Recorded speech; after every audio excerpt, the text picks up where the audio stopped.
बोलो सदगुरु देव की, बोलो सब संतन की, बोलो सब संगत की।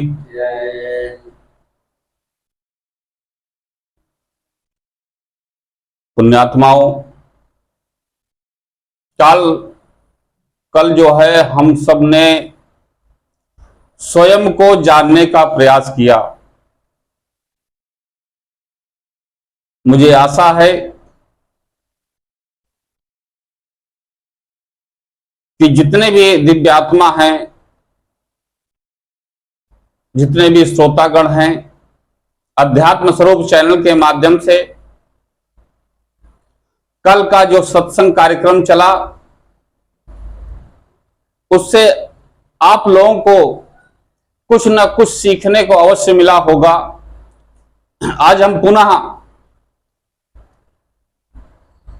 सद्गुरुओं को ध्यान में रखते उनकी वाणियों से ये कार्यक्रम को आगे बढ़ाते हैं। और आपने कल देखा कि स्वयं में ही, यानी जैसा हमारा पिंड है वैसा ही सामने ब्रह्मांड है। जो प्रकृति हमें बाहर दिख रही है वैसे ही हूबहू हमारे भीतर है। आपको इंद्रियों के बारे में कल बताया। छोटू साहब, कितनी इंद्रियां कल बताई थी? 10 इंद्रियां। और उसका जो मेन कंट्रोल कहां है? मन, वचन और कर्म से तीनों से एक होना चाहिए।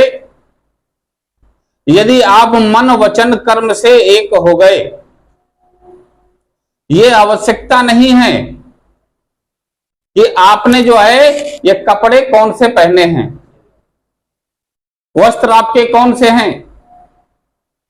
वस्त्र से मतलब नहीं है, मतलब यह है कि भीतर का जो हमारा आचरण, हमारा जो चरित्र है, जो मानव का चरित्र है, उस चरित्र का विकास करना है और आगे हमें संतत्व की धारा पर जाना है। इस जीवन का, अपने जीवन का कल्याण करना है तो हमें लगातार उस पर धीरे धीरे प्रयास करना चाहिए। मन वचन और कर्म से हमें शुद्ध रहना चाहिए, क्योंकि हमारे जो खुद का हमारा स्वरूप है वो कैसा है? सतचित आनंद। सुख एक भौतिक सुख है जो सामने दिखता है, और एक आत्मिक सुख है जो भीतर होता है। तो भौतिक सुख को तो आप धन से खरीद सकते हैं, लेकिन आत्मिक सुख मात्र ही मात्र किसमें मिलेगा? वो मिलेगा सत्संग में। एक बार सदगुरु कबीर साहब सत्संग कर रहे थे। सत्संग करते ही स्वयं राम का बुलावा आ गया और उनको एहसास हो गया कि अब हमें जो है जितनी भी हमें शिक्षाएं देनी थी इस धरती धराधाम पे हमने दिया, और इस धराधाम को हमें छोड़ करके निज स्वरूप में विलीन हो जाना है। तो उसमें साहेब व्याकुल हुए। संगतों ने पूछा कि हे सदगुरु देव, क्या हो गया आज बहुत व्याकुल हैं और आंसू भी निकल आए, क्या वजह? तब साहब बहुत बढ़िया उत्तर देते हैं अपने साखी के माध्यम से कि राम बुलावा आवहीं दिया कबीरा रोए, और जो सुख सत्संग में सो बैकुंठ ना होए।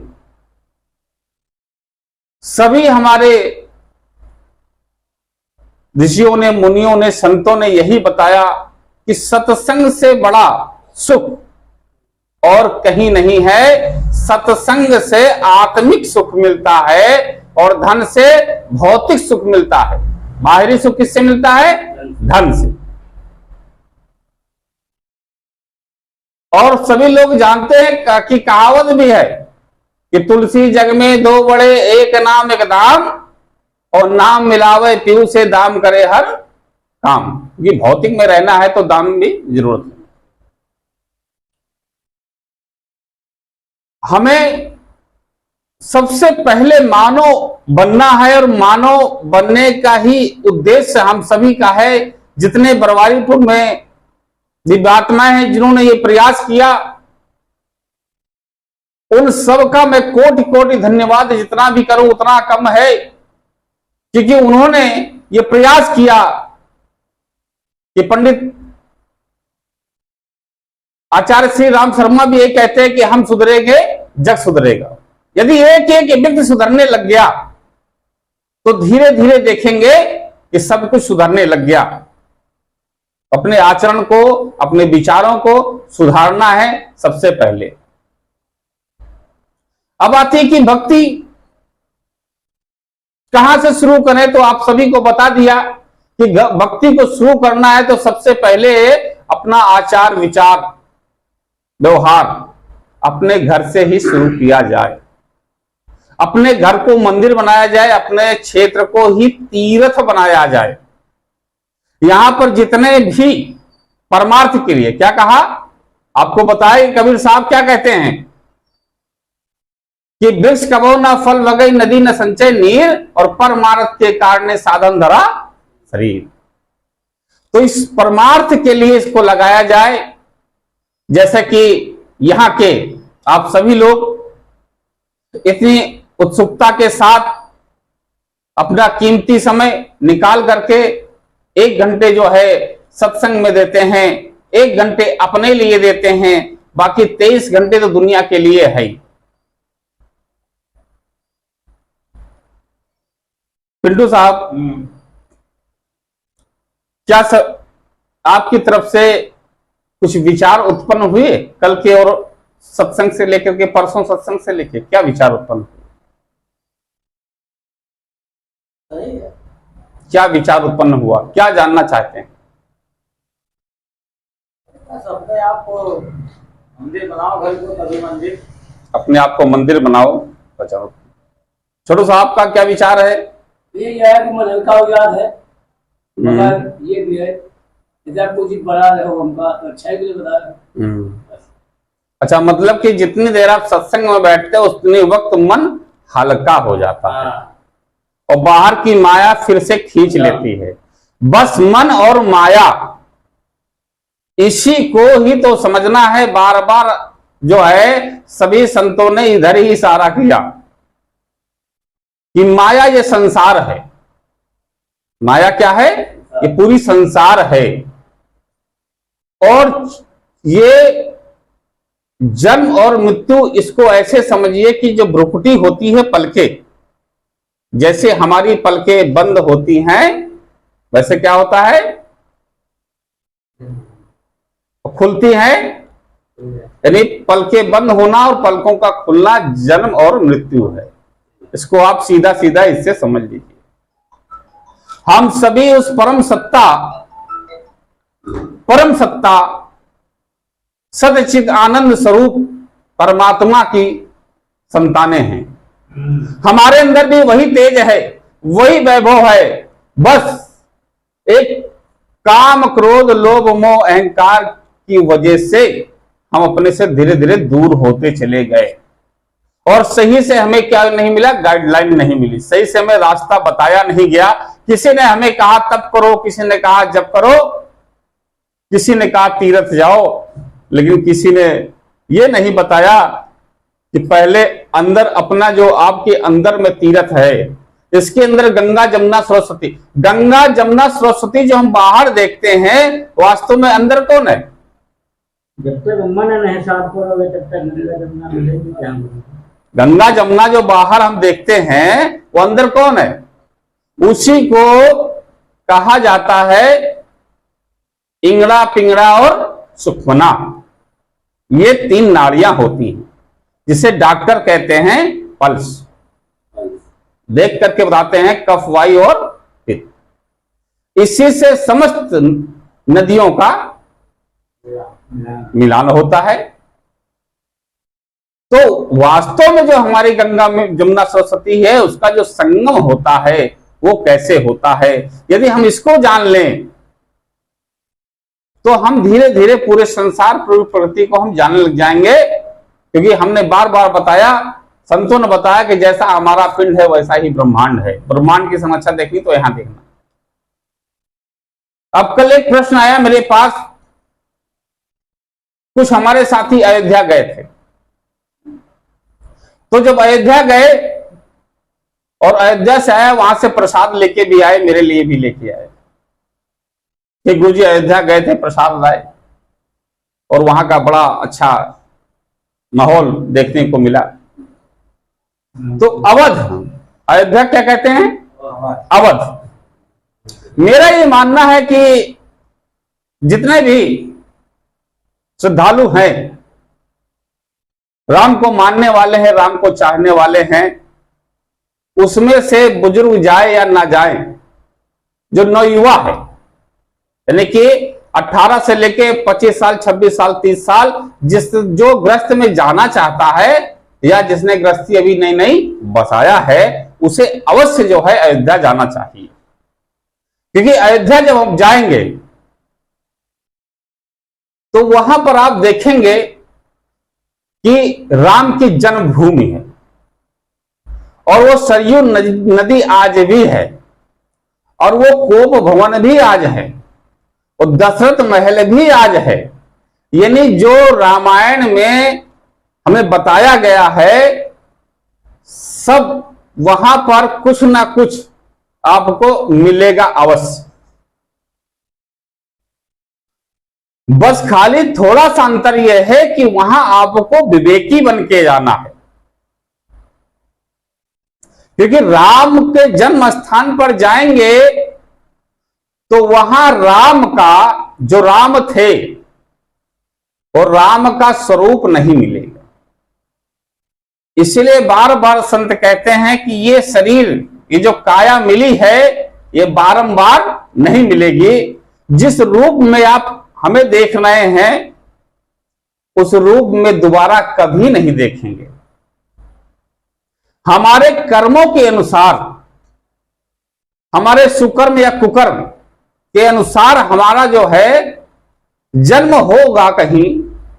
जिस प्रकार से आप कहीं से आए, आप सत्संग में बैठे हैं, और कुछ समय के बाद आप यहां से उठ करके कहीं और चले जाएंगे, आप स्थान बदल लेंगे।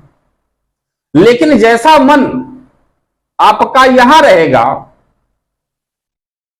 वैसा मन वहां नहीं रहेगा। बस इतना ही अंतर है कि जैसा आज हम हैं, वैसा हम कल नहीं रहेंगे। लेकिन सबसे मुख्यतः यह स्वरूप जो दिख रहा है ना, यह स्वरूप जो है, कहो कि हूबहू मिल जाए हमको ढूंढने से दोबारा, तो नहीं मिलेगा। इसीलिए कहा है कि ये शरीर दोबारा नहीं मिलेगा। तो यदि आप अयोध्या जाएंगे तो वहां सब कुछ मिलेगा, सभी निशानियां मिलेंगी। लेकिन अगर आप राम को ढूंढो तो राम अयोध्या के किसी कण में नहीं मिलेंगे। तो लोग कहेंगे कि यार गुरुजी क्या बात बता रहे हैं, हम तो राम से ही मिलने जाते हैं, राम को ही देखने जाते हैं, तो राम नहीं मिलेंगे तो वहां जाने से क्या फायदा? नहीं, राम नहीं है तो भी वहां जाने से फायदा है, और उतना ही फायदा है जितना कि राम के रहने से था। इसलिए कि वहां जब जाएंगे, राम जन्मभूमि जाएंगे, जब राम के प्रतिमा के दर्शन करेंगे, तो वहां आपके अंदर एक एनर्जी आएगी। एनर्जी आएगी क्योंकि वहां आप अपना स्वरूप, जब उनके गुणों को सुनेंगे, जब वहां के लोगों का वो वातावरण देखेंगे, तो उस स्वरूप को सोचते ही आप धीरे धीरे राममय बनने की ओर प्रयास करेंगे। क्यों मास्टर साहब? तो स्वरूप को देखते ही एक ऊर्जा मिलेगी, और आपको यह लगेगा कि राम इतने बड़े बने, आज समझ में आ रहा कुछ ना कुछ तो रहे होंगे जो हमें रामायण में दिखाया जाता है, कि लाखों पब्लिक, लाखों लोगों की भीड़ बनी, तो कुछ ना कुछ तो होंगे, आपके अंदर एक जिज्ञासा जगेगी और मन आपका शुद्ध होगा। सही है ना, शुद्ध होगा। लेकिन हम जाके वहां गलती क्या करते हैं, वहां जाके हम राम की प्रतिमा के सामने बैठते हैं और उनको फल फूल चढ़ा करके उनसे कहते क्या है, मांगते क्या है कि हमें धन दे दो। क्या दे दो? हे भगवान हमें धन दे दो। अरे बाबू, उसी धन को छोड़ के, उसी राजमहल को छोड़ के, उसी राज की कुर्सी को छोड़ करके तो वो वन गए, उसी को त्यागा है। और संतों ने कहा है कि अगर कोयले को शुद्ध करना है, सफेद करना है, तो क्या चाहिए? कोयला सफेद कैसे होगा? कोयला सफेद कैसे होगा? कोयले को अगर सफेद करना है तो उसे जलाना होगा, सफेद हो जाएगा। कोयले को सफेद करना है, कोयले को शुद्ध करना है तो क्या चाहिए? आग चाहिए। कोयले को शुद्ध करना है तो आग चाहिए, और आत्मा को शुद्ध करना है तो त्याग चाहिए। तो जब राम सब कुछ छोड़ के, मास्टर साहब, सब छोड़ करके वो त्याग दिए, जिस धन को त्यागे, जिस वैभव को त्यागे, आप उनसे क्या कल्पना कर रहे हैं? वही मांगने जा रहे हैं। वो तो पहले ही त्याग चुके हैं, उसी से तो वो जो है राजा राम से भगवान बने, उनको भगवान की उपाधि मिली। तो वहां सीखने को मिलता है कि हमें त्यागना है। ठीक, जितने हमारे अवगुण हैं उन सबको त्यागना है। धन की इच्छा वहां नहीं करनी, वहां वैभव की इच्छा नहीं करनी है। वहां सिर्फ और सिर्फ इतनी ही जो है कामना करनी है कि हे भगवान, जिस प्रकार आपने पुरुषार्थ किया, वैसा ही पुरुषार्थ करने का, वैसा ही त्याग वैराग की भावना हमारे मन मंदिर में आ जाए, ऐसा ही मेरी कामना है, यही मैं चाहता हूं। तो आप देखेंगे कि आप राम बने या ना बने, आपकी पत्नी सीता बने या ना बने, लेकिन राम क्या है? अवध नगरी है। क्या है? अवध। अवध का मतलब युवा, यानी युवाओं का राज्य जहां पर होता है उसे कहते हैं अवध। तो आप राम बन सके अपने जीवन में या ना बन सके, सीता बन सके या ना बन सके, लेकिन जब आपके अंदर राम का आचरण आएगा तो आपकी होने वाली संतानें वो स्वयं ही राम के स्वरूप ही होंगे। यानी कि वहां पर धन नहीं मांगा, लेकिन आपने ऐसा मांगा है कि राम जैसी संतान आपके घरों में आ जाएगी, श्रवण कुमार जैसी संतानें आपके घर में आएगी। इसलिए तीर्थ पर जाकर के वहां पर भौतिक चीजें ना मांगना चाहिए, वहां पर यह अध्ययन करना चाहिए, विचार करना चाहिए कि इन्होंने क्या पुरुषार्थ किया, और आज इतने बड़े अगर वो एक मनुष्य से महामनुष्य बने, महात्मा बने, उसके बाद भगवान बने, तो कैसे बने। और हमें ध्यान रखना चाहिए कि घर में अतिथियों का सम्मान हो। कोई भी अतिथि हमारे यहां आता है तो उसका अपमान ना हो। अतिथि, अतिथि का मतलब क्या होता है? क्या होता है? अतिथि। इसको गौर करना। अतिथि किसे कहते हैं? आमिष नहीं, और तिथि मीन समय, जिसके आने का कोई समय नहीं, जो कभी भी किसी समय आ जाए उसे क्या कहते हैं? अतिथि कहते हैं। जो पहले से पूर्ण कोई सूचना नहीं देता, अचानक आपके घर पे आता है, उसे ही अतिथि कहा गया है। ऐसे हर किसी को नहीं कहा गया। जो बिना बताए, यानी अतिथि, आमिष नहीं और तिथि में समय, जिसका आने का कोई समय नहीं, उसे कहते हैं अतिथि। और एक परम अतिथि आता है जिसे हम कहते हैं यमराज, यम के दूत। वो कौन है? वो भी अतिथि है ना? बता के आता है? नहीं ना, वो भी तो बिना बताए आता है। लेकिन हां, वो सूचनाएं पहले भेजता है। सूचनाएं सिर्फ एक वही व्यक्ति ऐसा है जो पहले सूचना आपको भेज देता है, यानी आपको एहसास हो जाता है। लेकिन यदि विवेकी होगा तो पहले ही समझ जाएगा। जैसे आप सुनते होंगे बड़े बड़े ऋषि तपस्वी हमारे उस धराधाम जाने से पहले सबको मैसेज दे गए, सबको बता गए कि अब हमारे जाने का समय आ गया है। जैसे ज्यादा दूर नहीं, यही बरवारीपुर की एक में जो घटना हमारे सामने घटी उसको आप सब ने देखा कि यहीं पर एक शादीलाल बाबा थे जो कि कृष्ण की भक्ति करा करते थे, नारायण की भक्ति में लीन थे। लोग उनका मखौल उड़ाते थे, मजाक उड़ाते थे। लेकिन जिस वक्त वो इस धराधाम को छोड़ के गए, आश्चर्यचकित करने वाली घटना बरवारीपुर में है जिस पर कोई गौर नहीं कर रहा है कि वो जाने से कुछ मिनट पहले ही उन्होंने एक पेज लिखा, यानी एक पन्ना पहले से लिखा और उस पन्ने में अपने पुत्र को या अपने बहुओं को एक मैसेज लिखा कि मेरे जाने के बाद आपको क्या करना है, क्या नहीं करना है। अर्थात जाने से कुछ मिनट पहले वो लिखते हैं। अब आप सोचिए कि वो चैतन्य स्वरूप आत्मा जिसका हम यहां रहते हुए मजाक उड़ा रहे थे, एक साधारण समझ रहे थे, और जाने से पहले उससे काल का संदेश आता है, उसे सूचना आती है, और सूचना आते ही वो एक पेज लेता है, उसमें लिखता है कि अब मैं जा रहा हूं और मेरे जाने के बाद आपको ये करना है और ये आपको नहीं करना है। और लास्ट में अगर आप उस पेज को उठाकर देखेंगे तो लाइन डगमगा जाती है, यानी कि लिखते लिखते ही वो इस धरा को छोड़ करके वो परम स्वरूप में लीन हो जाते हैं। ये सत्य घटना है कि नहीं मास्टर साहब? ये बरवारीपुर की सत्य घटना है। इससे हमें क्या सीख मिलता है कि वो सूचना देता है। लेकिन जो विवेकी होता है, जो पारखी होता है, वो सूचना को समझ लेता है। और जो नहीं होता, अज्ञानी होता है, वो जाते वक्त भी उसके अंदर में वही पड़े पड़े मर रहा, हाय हाय कर रहा, पड़े पड़े मर रहा और हाय हाय कर रहा।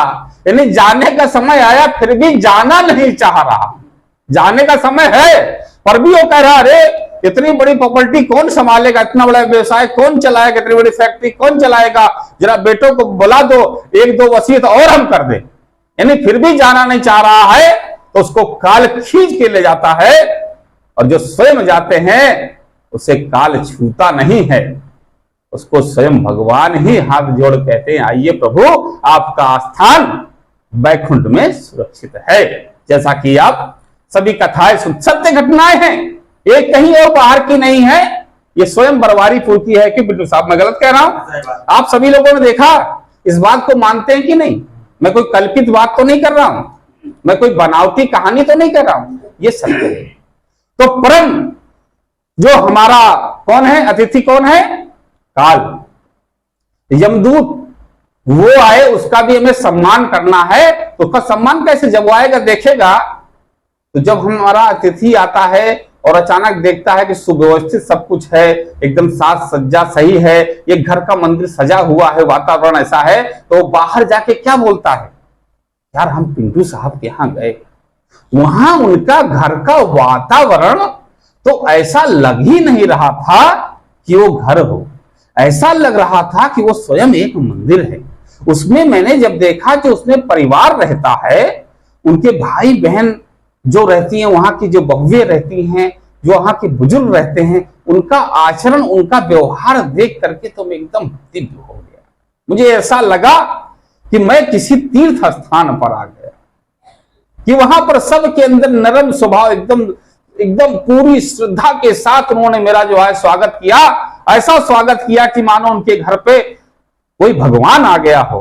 तो वो आपकी चर्चा समस्त जगह जहां जाएगा वहां करेगा, तो काल भी तो आएगा तो यही देखेगा, यार कितना बढ़िया। वो भी कहेगा मैं कहां आ गया, कहीं गलती से तो गलत जगह नहीं आ गया। ऐसे व्यक्ति का तो प्राण निकालने में उसका खुद ही प्राण सूखेगा, ठीक। तो आपको क्या करेगा, परेशान नहीं करेगा, आपको भी हाथ जोड़ के मस्तक नवाएगा। अब आता है शमशान, ठीक। हम सब शमशान जाते। शमशान का मतलब क्या, शमशान का मतलब क्या है? सम मीन्स समान, सम मीन्स समान। जिसकी शान जहां पर समान हो जाए वो शमशान होता है। पिंडू साहब, शमशान का मतलब यही है।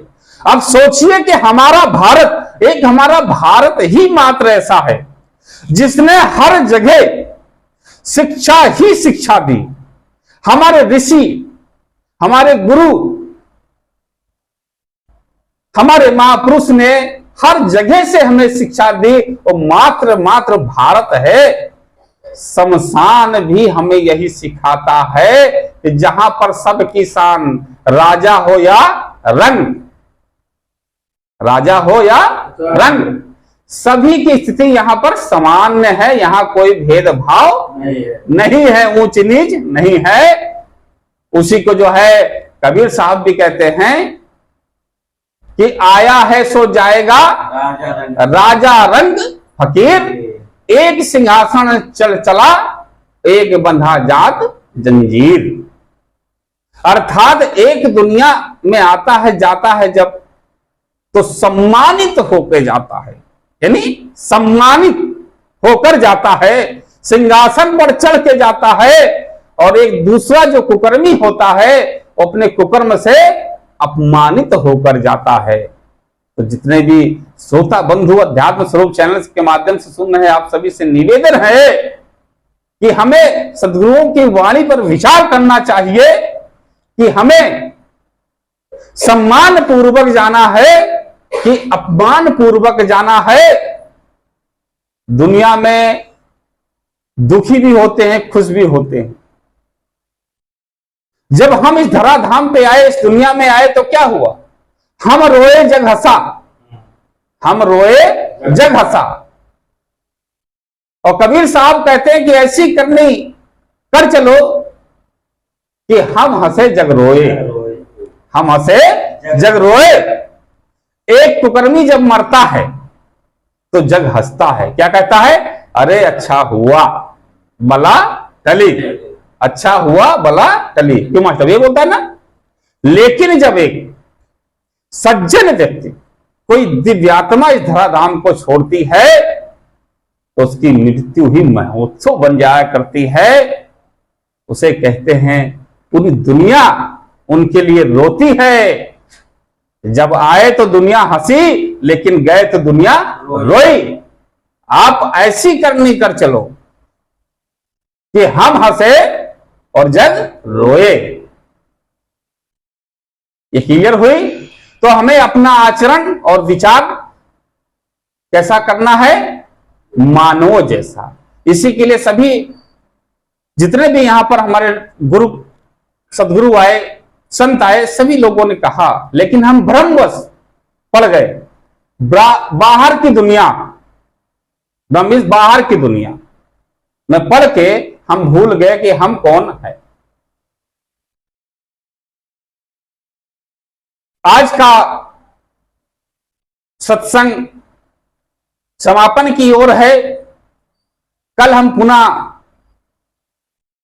आपको बताएंगे, आपको विधि कल बताई गई कि किस प्रकार से हमें जो आत्मा और परमात्मा के अंदर जो एक दूरी है, वो दूरी कहीं और नहीं है। फर्क जितना है मात्र एक बाल के बराबर समझ लीजिए कि सिर्फ हमें एक चद्दर हटानी है और हमारे सामने परमात्मा खड़ा है। पर उस चद्दर जो पड़ी है, माया मोह रूपी जो चद्दर है, उसके कारण से हम उसे देख नहीं पा रहे हैं। जो आप सब बैठे हैं, आप सब जो यहां पर बैठे हैं, जो विवेकी होगा वो आपको पहचान लेगा कि आप कौन हैं। तो आपके अंदर उसी स्वरूप को देखेगा जो स्वरूप उसका खुद का है। उस स्वरूप को देखेगा तो आपके शरीर के विकारों को वो भूल जाएगा कि आपने कपड़े कैसे पहने हैं, आपने वस्त्र कैसे पहने हैं, उसके मन में नहीं आएगा, भूल जाएगा। और आप वो जानेगा कि इसके अंदर जो बैठा है वही मैं हूं और वही ये स्वयं है।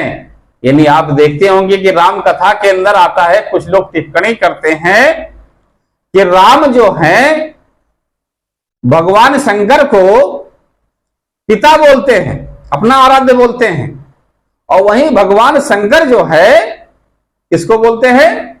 राम जी को क्या बोलते हैं? वो अपना आराध्य बोलते हैं। यानी उसमें उनको अपना पिता बताते, भगवान शंकर जो है और राम को अपना पिता बताते हैं, और राम जो है भगवान शंकर को अपना पिता बताते हैं। अब कुछ लोग टिप्पणी करते हैं कि यार ये कैसे होगा? तो मात्र ये समझने का फेर है कि मास्टर साहब आपका और हमारा समान जो दिव्य आत्मा आप हैं वही हम हैं और वही सकल संसार है। और यहां पर सिर्फ प्रयास ये होता है बताने का कि हम दूसरे को जितना आदर देंगे सामने वाला उससे अधिक आदर हमको देगा। हम जितना झुकेंगे सामने वाला उतना ही झुकेगा। और जो तना खड़ा होता है, तना पेड़ का जो तना है, इसका मतलब हमें समझ जाना चाहिए कि उस तने में अभी फल लगा नहीं है। और जैसे ही वह तना झुकने लग जाएगा समझ लेना उसमें फल लग गया है। क्योंकि जिसमें फल नहीं लगता वो सीधा सीधा तना होता है, और जिसमें फल लग जाता है वो झुक जाता है। उसे ही संतों ने क्या कहा कि झुकता वही है जिसमें है जान, और जो अकड़ा हो मुर्दे की पहचान। अरे झुका तो जिंदा ही करते हैं ना जिसके अंदर फल लगा हो, और जो मुर्दा हो गया है, निर्जीव है, कल हमने बताया कि रथी निकल गया, रथघाड़ा अर्थी हो गया, तो मुर्दे में तो फल नहीं है ना, निर्जीव हो गया, तो वो झुके कैसे? वो तना तना रहेगा, अकड़ा रहेगा। तो जो आपके सामने मनुष्य दिखाई पड़ता है तना तना, ये समझ लीजिए कि अभी इसका विकास, अभी इसका जन्म मानव में नहीं हुआ। ये दिख रहा है, मात्र मानव स्वरूप में दिख जरूर रहा है, परंतु ये मानव नहीं है। इससे हमें बच के चलना है। इससे बच के, जिस प्रकार मुर्दा पड़ा होता है उससे क्या करते हैं? भय लगता है ना? हमारी भारतीय संस्कृति में क्या कहते हैं? यार मुर्दे को छुआ है, स्नान कर लो। क्या? स्नान कर लो। यानी कि क्यों कर ले भाई? कुछ भय है ना? तो जो तना तना है समझ लो इसके अंदर फल नहीं लगा है, अभी तो इसका जन्म ही नहीं हुआ है, अभी ये तो मानव ही नहीं बना है। अरे झुकोगे किसके सामने? आप प्रणाम किसको करोगे? किसी मानव को करोगे ना, समान जो होगा। और जो मुर्दा है उसको तो डरोगे। तो उससे डरना ही सही है, उससे डरना ही सही है, नहीं उसके बच के निकलना ही सही है। मानो एक जंगली सांप सामने से आ रहा हो, रास्ता सकरा हो, पिंटू साहब रास्ता सकरा है, एक सांड आ रहा है, ठीक, जानवर, अब वो और उसी रास्ते से आप जा रहे हैं, तो आपका क्या कर्तव्य है? उस जानवर से कहना कि भाई तू लौट जा, या हमारा उससे भिड़ जाना, या हमारा स्वतः ही रास्ते को बदल देना। कि वो क्या है? वो तो पशु है। क्या है? पशु है, उसके अंदर विवेक नहीं है। तो हमारे अंदर, हम तो जिंदा है ना, हम तो मानव हैं, हमारे अंदर बुद्धि है, हमारे ऊपर विवेक, उससे ज्यादा हमारे पास तो प्रज्ञा है, सोचने समझने की क्षमता है। हमारा क्या करना है? रास्ते को बदल देना। इस तरह कोई भी व्यक्ति यदि आपके सामने आता है और देखिए तना तना सा है, तो उसको समझ लेना कि अभी ये मानव नहीं बना है, इसका मानव में जन्म नहीं हुआ, ये तो एक क्या है? पशु की भांति है, इसके अंदर विवेक नहीं है। इससे उलझना ठीक नहीं, रास्ता छोड़ के निकल जाना ही ठीक है, और वहां पर बैठना भी ठीक नहीं है। उस स्थान को बैठना भी ठीक नहीं है, उस स्थान को तत्काल छोड़ देना चाहिए। इसमें ही हमारी बुद्धिमानी होती है। तो आप सबने समझ लिया ना कि हमें कैसे जीना है। सबसे पहले अगर वो आत्मा और परमात्मा के बीच में जो मिलन के दूर में एक मोह रूपी चद्दर है, उसको हटाना है। और जैसा कि कबीर साहब की अमृत वाणियों में आप सुनते हैं, मुख्यतः अगर हम लोग 3-4 चीजों पर विचार कर ले। दया क्या है? कल बताया था ना, दया क्या है? दया क्या है? दया दूसरे पर करनी दया है क्या? धर्म है। धर्म क्या होता है? जो धारण किया जाता है, जो धारण किया, यानी दूसरे के प्रति दया का धर्म धारण करते ही हम इंसान से, मनुष्य से मतलब कि अब समझिए कि होता है किसको महात्मा कहते हैं? महापुरुष। तो पुरुष से हम महापुरुष की ओर जाते हैं। जैसे ही आपके अंदर भावना आएगी दया की, जहां दया वहां धर्म है, जहां लोभ वहां पाप, और जहां क्रोध वहां काल है, और जहां क्षमा वहां आप। तो सिर्फ इसको धारण करते ही, मेरे दिव्यात्माओं आप बहुत ध्यान पूर्वक सुने, जिस जैसे ही मात्र इतना ही आचरण, इसको समझ लो। और जैसे ही आप दया को धारण करते हो, धर्म धारण हो गया। और जैसे आपने धर्म धारण कर लिया, आप पुरुष नहीं, आप महापुरुष बनने योग्य हो गए। अब आप संतों की शरण में जा सकते हैं। आज का कार्यक्रम अभी आगे चलेगा, लेकिन अभी यहां पर चैनल वालों का जो आदेश है कि उनका समय हो गया है। कल हम आपको अध्यात्म स्वरूप चैनल के माध्यम से, बाकी श्रोतागण बैठे रहेंगे भी, जितने भी यहाँ पर पुण्यात्माएं वो बैठी रहेंगी, लेकिन ये यहाँ पर सिर्फ मात्र ये जो कार्यक्रम चल रहा अध्यात्म स्वरूप पर, इसका समापन है। तो आपने जीवन को अगर कल्याण बनाना है, अपने जीवन में कल्याण बनाना है, और अपने इस जीवन से, इस मानव का शरीर जो मिला परमार्थ के लिए, से परमार्थ करना है, तो कल हम जानेंगे कि इस शरीर में क्या क्या चीजें हैं जो ब्रह्मांड में हैं, और मरने वालों का पता, ये हम कल आपको बताएंगे कि मरने वालों का पता क्या होता है, कि आप कैसे जान सकते हैं कि कोई व्यक्ति अगर मरता है तो मात्र उसके शरीर को देखते ही आप समझ जाएंगे, उसके पते को आप वो बता देगा कि वो किस योनि में गया है। ठीक है, किस योनि में गया है। इसका चर्चा हम कल के सत्संग कार्यक्रम में करेंगे। ठीक है, आप सब लोगों ने ध्यान पूर्वक सुना।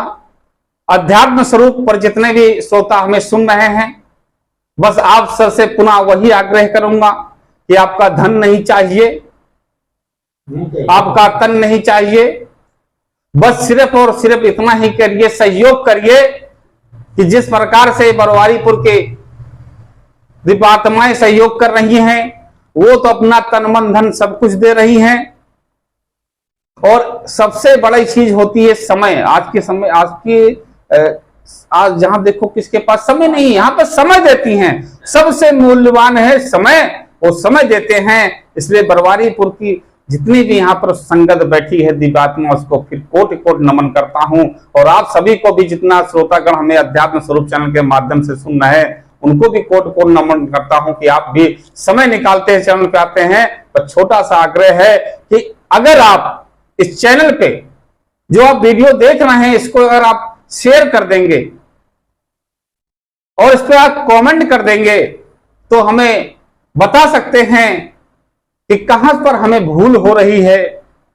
उस भूल को हम सुधारने का प्रयास करेंगे और जो कमेंट में अपना सुझाव रखेंगे, उस सुझाव पर भी विचार करने का प्रयास करेंगे। और यदि वीडियो आप एक एक करके दूसरे पर फैलाएंगे, भेजेंगे, तो आपका कल्याण तो होगा ही, लेकिन इससे दूसरों का भी कल्याण होगा। जरूरी नहीं है अगर इसको आप 1000 लोगों के पास भेजें या 100 लोग के पास भेज रहे हैं, तो एक कल जो है एक श्रोता ने कहा गुरुजी भेजते तो है, कोई देखता नहीं है। तो मैं कहता हूं कि अगर 100 में से एक ने भी देख लिया और एक ने भी ये जितने आचरण बताए जा रहे हैं, जितने व्यवहार बताए जा रहे हैं, जितने व्यवहारिक ज्ञान, आध्यात्मिक ज्ञान के साथ साथ व्यवहारिक ज्ञान बताए जा रहे हैं, उसमें अगर एक भी फॉलो करेगा, तो ये बरवारीपुर के हमारी जितने समस्त संगत है, जितने पुण्यात्मा है, इनका जो प्रयास है वो प्रयास सार्थक हो जाएगा और किसी का जीवन मंगलमय हो जाएगा। इसी के साथ जितने श्रोतागण, जितनी संगत हमारी सुन रही है अध्यात्म स्वरूप चैनल के माध्यम से, तो कोटि कोटि नमन, बहुत बहुत धन्यवाद।